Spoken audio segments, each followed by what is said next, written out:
Who cares about family formation and kids when, you can live out a superstar existence in your, full AR, VR, rendered skin suit existence. And this is the kind of substitute reality that they've been building, and it is now on an exponential growth curve. And it in accordance with Metcalfe's law, the networking effect for this kind of stuff is gonna dwarf Google.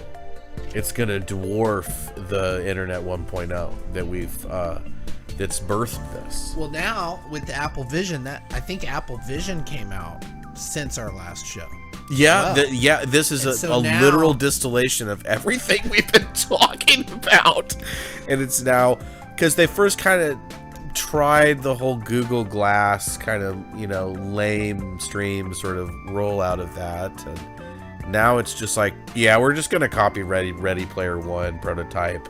And it's literally out of Black Mirror. It's out of Black Mirror. The only difference is in Black Mirror, it's more advanced. Yeah, it's even more advanced. You're not even wearing anything. You're not even wearing anything. But this is like, this is the prototype. This is the beta phase. Google Glass. I'm just, Moore's law and everything. Yeah. Like they didn't have the compute capacity to do enough with the Google Glasses that would be compelling enough to get someone to wear the glasses. Exactly. And now they're at this point where they can create this, like, basically theater room on your head. On your head. But that you can see through as well. That you can see through as well, and then also tangibly, palpably interact with it with real-time gestures. Yeah. Do you have all that chip, that kind of smart? It's almost like it makes you wonder if, like, you combine that with smart dust, and then you could literally create like a Star Trek type simulation chamber. Yeah. And actually, I thought we've probably talked about it in some of the early episodes because it was more contemporary at the time, but the Pokemon Go situation, that was a very early iteration. Imagine now Pokemon Go with Apple Vision. Exactly. Okay, instead of now you you're holding your phone up in front of you, where you can kind of see around the phone that there isn't a Pokemon there, but on your phone it looks there. So it looks like kind it's of cute, there. right? It's kind of cute. But right. now it's like fully interactive. It's fucking there. Yeah, it's basically there because your whole frame of vision is rendering encompassed this thing. by this machine. Yeah.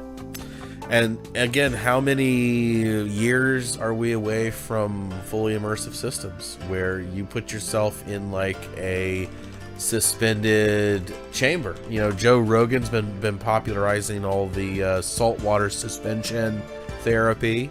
You combine something like that with the whole skin suit, Ready Player One tech, and people got a substitute reality here. And you want to talk about going back to this Ready Player One. This is a huge meme. I mean, it's a huge egregore. 6 years ago. Yeah. So it's predictive programming. We started for CNN sure. in 2019. So we're right. Like it came out right before we really started broadcasting.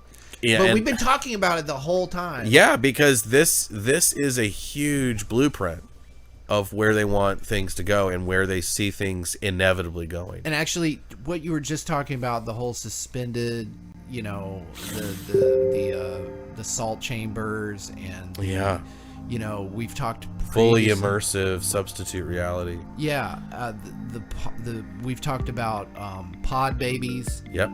Like grown septuples. Babies grown in a machine that sits in so you don't have to carry it and all this. That's right. This is all gonna, and this ties into the other bullet point I had on today's show, and I think it all kind of ties together really. But like I think this advancement in terms of quote augmented reality. Think of that. Augmented reality. This is going to augment your reality. It's going to extend your ability to experience things. Right? But also that's how it's going to be sold, but really it will augment your reality because your reality will be so horrific you will want an escape. So you said the simulation chamber, like getting to this point where, well, shit, like who needs to even just be up and walking around with this thing on my head? I can just like sit in a chamber and be. There are some actual Black Mirror episodes like that too. Even the movie Avatar is kind of like that, right? Like this guy's absolutely totally an Avatar. I mean, it's called Avatar. Yeah. But like, you know, he's like handicapped. He can't walk in his real existence, but he can go into this thing and be like this super being 9 foot super being. But in the Ready Player One trailer, and I haven't even seen this movie, but like I haven't seen it all the way I've through seen either. Enough in the trailer. I've seen enough in the trailer, and I get it. I don't need. It kind of shows you the whole everything. movie in the trailer. It does. Literally. I mean, granted, the whole like interior of the movie is kind of cartoony, superhero kind of stuff. So you're supposed to discard it, as being pure fantasy again. But it's really a revelation of the type of society that is going to be coaxed into this type of tech and run parallel with it. Like while your reality is being augmented by these systems as they get better and better, your reality is going to be getting worse and worse. So which is exactly the egregore they're trying to push here. Right. Just surrender the real world to us power brokers, us people who have all the resources and capabilities to govern things, and you can enjoy your little, pod over the washing machine. Yeah, and you can see in the trailer, like everybody lives in these mobile homes that are suspended campers and trailers and stuff on scaffolding. While the Earth is full of open space and beautiful wilderness where everybody could have a nice plot of land where they probably couldn't even see each other. Oh yeah, they wanted to. They could plant trees and stuff and greenscapes and everything. Instead, everybody's concentrated in these smart cities, right? Where everybody's living in squalor while they escape real reality and create an Elysium society. Right. Exactly. But like it touches on where, I mean, clearly they're steering us in this direction with like the homeless populations that are shown, and like the upper class, I guess the middle class is what we're supposed to get from here. The privileged in this society, they at least get these VR headsets where they can reimagine their life as Ready Player One in this like cyber futuristic competition or whatever. That's our future that they're planning.